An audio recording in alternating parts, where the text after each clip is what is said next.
नमस्ते दोस्तों, मेरे चैनल इस वैष्णव में आपका हार्दिक स्वागत है। आज मैं लेकर आई हूँ आपके लिए कजली तीज व्रत की कथा। कजली तीज को कई नामों से जाना जाता है, जैसे इसे सातोड़ी तीज, बूढ़ी तीज और लिमड़ी तीज भी कहा जाता है। कजली तीज का व्रत भाद्रपद की कृष्ण पक्ष की तीज को रखा जाता है। यह व्रत सुहागन महिला और कुंवारी कन्याओं द्वारा किया जाता है। सुहागन महिलाएं इस व्रत को अपने सुखी दाम्पत्य जीवन के लिए करती है और कुंवारी कन्याएं जिनके विवाह में कोई अड़चन आ रही है वो भी इस व्रत को करती है। इस व्रत को करने से उनके विवाह में आ रही अड़चन दूर हो जाती है और उनका शीघ्र ही विवाह हो जाता है। इस व्रत में पूजन के लिए गोबर या मिट्टी का छोटा सा तालाब बनाया जाता है और उस तालाब में गाय का दूध भरा जाता है तथा उसके पास ही नीम की एक टहली को रखा जाता है और फिर उस नीम की टहली को ही माँ गौरी का स्वरूप मानकर उसकी पूजा अर्चना की जाती है। और इस तीज के दिन घरों में झूले डाले जाते हैं तथा महिलाएं और कन्याएं बड़े हर्ष और उल्लास के साथ हंसी ठिठोली करते हुए झूला झूलती है और कजली तीज के गीत गाकर माँ गौरी को प्रसन्न करती है। तो चलिए बहनों शुरू करते हैं कजली तीज की कहानी। एक समय की बात है, एक गांव में बहुत गरीब ब्राह्मण रहता था। तो ब्राह्मण की पत्नी ने भाद्रपद में आई कृष्ण पक्ष की तीज को कजली तीज का व्रत रखा। ब्राह्मण बहुत ही निर्धन था, उन्हें 2 टाइम का खाना भी बड़ी मुश्किल से मिलता था। ऐसे में ब्राह्मणी ने कजली तीज का व्रत रख लिया और शाम को ब्राह्मण से कहा कि ब्राह्मण देवता मुझे कहीं से भी आप सत्तू लाकर दो, मैंने कजली तीज का व्रत रखा है, मैं लीमड़ी माता को सत्तू चढ़ाऊंगी और उससे अपना व्रत खोलूंगी। तो ब्राह्मण ने कहा कि मेरे पास तो इतने पैसे नहीं है, मैं कहाँ से तुम्हारे लिए सत्तू लेकर आऊं। तो ब्राह्मणी ने कहा मैं कुछ नहीं जानती, मुझे तो सत्तू चाहिए। इस पर ब्राह्मण रात के समय चुपके से एक दुकान में गया और वहाँ से सत्तू लेकर निकल ही रहा था कि ऐसे में ही दुकान में काम करने वाला नींद से उठ गया और उसने ब्राह्मण देवता का हाथ पकड़ लिया और शोर मचाना शुरू किया। शोर सुनकर दुकानदार वहां पर पहुंचा तो उसने ब्राह्मण देवता से कहा कि आप क्या चोरी कर ले जा रहे हो। इतने में ब्राह्मण देवता ने कहा कि सेठ जी, मैंने आपकी दुकान में से सिर्फ सत्तू लिया है, इसके अलावा कुछ भी नहीं लिया है। आज मेरी पत्नी ने तीज का व्रत रखा है, इसलिए उसे लीमड़ी माता को चढ़ाने के लिए सत्तू चाहिए था और मेरे पास इतना धन नहीं था कि मैं आपकी दुकान पर आकर ले जाता, इसलिए मैं चोरी छिपे आया। इतना सुनकर सेठ ने उसकी तलाशी ली। तलाशी लेने पर उसे ब्राह्मण के पास से सत्तू के अलावा कुछ भी प्राप्त नहीं हुआ।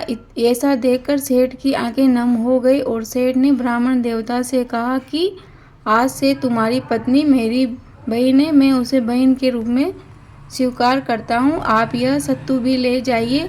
और सेठ ने उसे बहन समझकर और भी सामग्री, वस्त्र, फल फूल इत्यादि दिए और ब्राह्मण को वहाँ से उसके घर भेज दिया। ब्राह्मण देवता यह सब लेकर ब्राह्मणी के पास आया और ब्राह्मणी ने लीमड़ी माता को सत्तू चढ़ाकर अपना व्रत पूर्ण किया।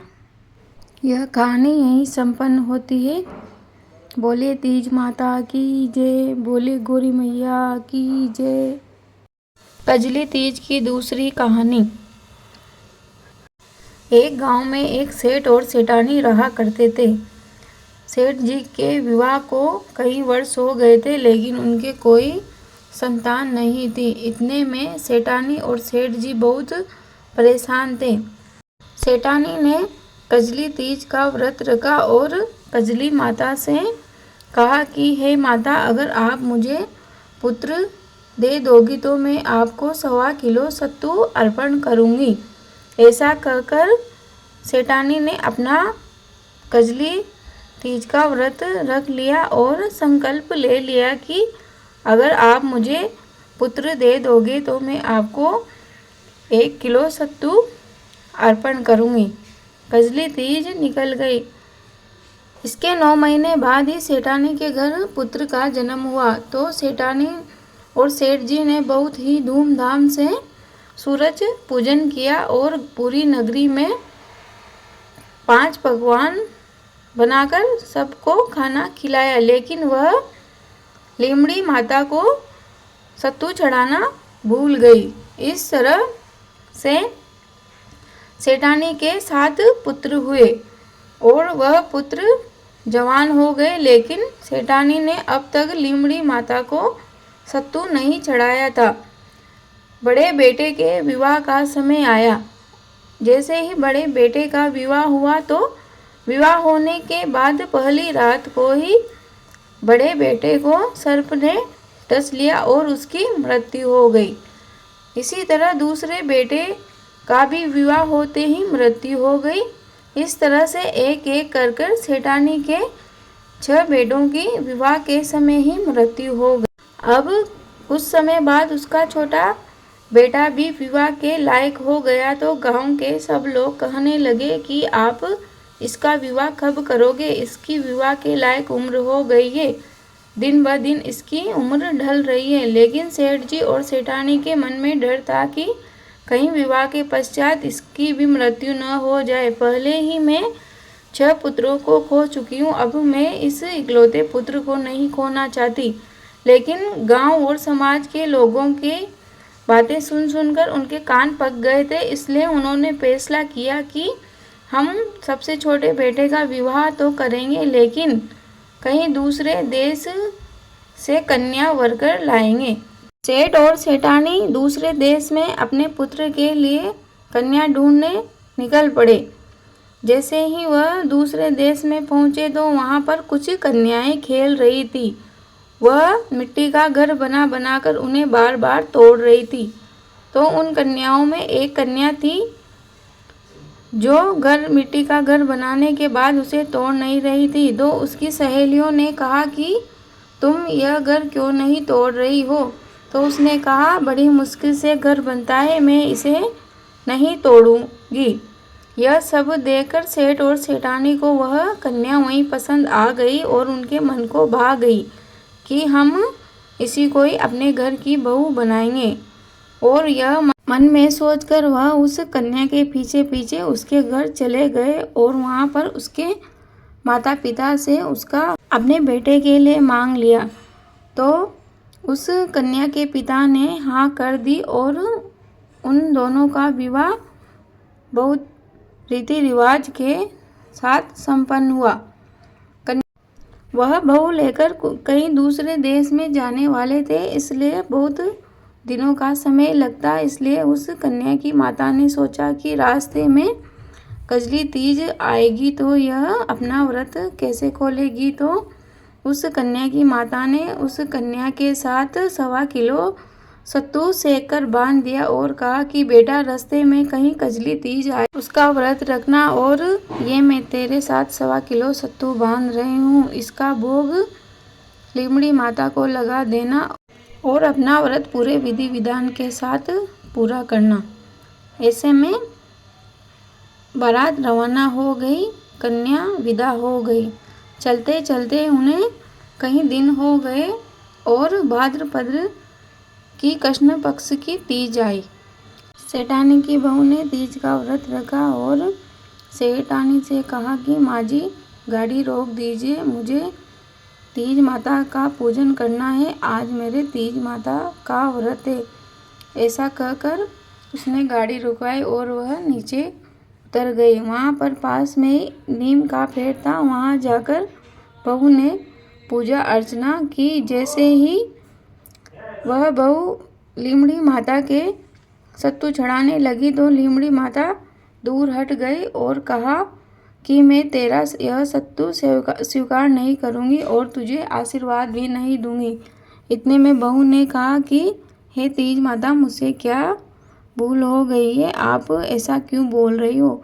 इस पर लीमड़ी माता ने कहा कि तुम्हारी सास ने कई वर्ष पहले मेरा व्रत रखा था और कहा था कि अगर आप मुझे पुत्र प्रदान करोगी तो मैं आपके 1 किलो सत्तू चढ़ाऊंगी, लेकिन वह भूल गई है। इसी कारण से उसके 6 पुत्रों की मौत हो गई है।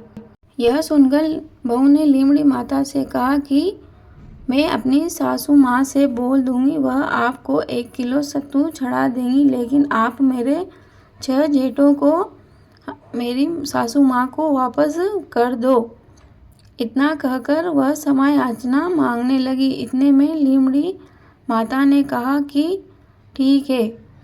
बहू अपने ससुराल पहुंच गई और बहुत ही धूमधाम के साथ बहू को घर में लेने की तैयारियां शुरू हो गई। जैसे ही बहू के कदम घर की चौखट पर पड़े, उसके 6 जेठ वहां पर ही खड़े नजर आए। यह सब देखकर वह सेठानी बहू के पैरों में गिर गई और कहा कि तुम तो साक्षात मेरे घर माँ गौरी का रूप आई हो। तुमने तो आते ही मुझे मेरे मरे हुए 6 पुत्रों को प्रदान कर दिया। ऐसा देखकर बहू ने अपनी सास को उठाया और कहा, नहीं नहीं माँ जी, आप यह क्या कर रही है? मैंने आपके पुत्र नहीं लौटाए हैं, आपके पुत्र लीमड़ी माता ने लौटाए हैं। आपने कई वर्ष पहले 1 किलो सत्तू बोला था, लेकिन आपने उनको चढ़ाया नहीं। इसी कारण से आपके पुत्रों की मौत हो गई थी। यह सुनकर सेठानी को सब याद आ गया और उसकी आंखें आंसुओं से भर आई और उसने कहा कि हाँ, मैंने बोला था, लेकिन मैं भूल गई थी। वह जड़ से लीमड़ी माता के पास गई और वहां पर जाकर खूब माफ़ी मांगी और लीमड़ी माता को मनाया, समझाया और उसकी पूजा अर्चना कर कर उसे 1 किलो सत्तू अर्पण किया। इस तरह लीमड़ी माता और कजली तीज माता सेठ और सेठानी की झोली को खुशियों से भर दिया। उस तरह वह सभी की झोली को खुशियों से भरे। हे तीज माता, अगर आपकी कथा अधूरी रह गई हो तो उसे पूरी करना और पूरी हो गई हो तो उसे स्वीकार करना। जय बोलो गौरी मैया की जय। दोस्तों, अगर आपको मेरी यह वीडियो पसंद आई हो तो प्लीज़ मेरे चैनल को सब्सक्राइब कर देना और वीडियो को लाइक और शेयर कर देना। कमेंट बॉक्स में अच्छे कमेंट कर देना ताकि मुझे भी मोटिवेशन मिलता रहे और मैं आपके लिए इसी तरह की वीडियो लाती रहूं। जय श्री राम दोस्तों, धन्यवाद।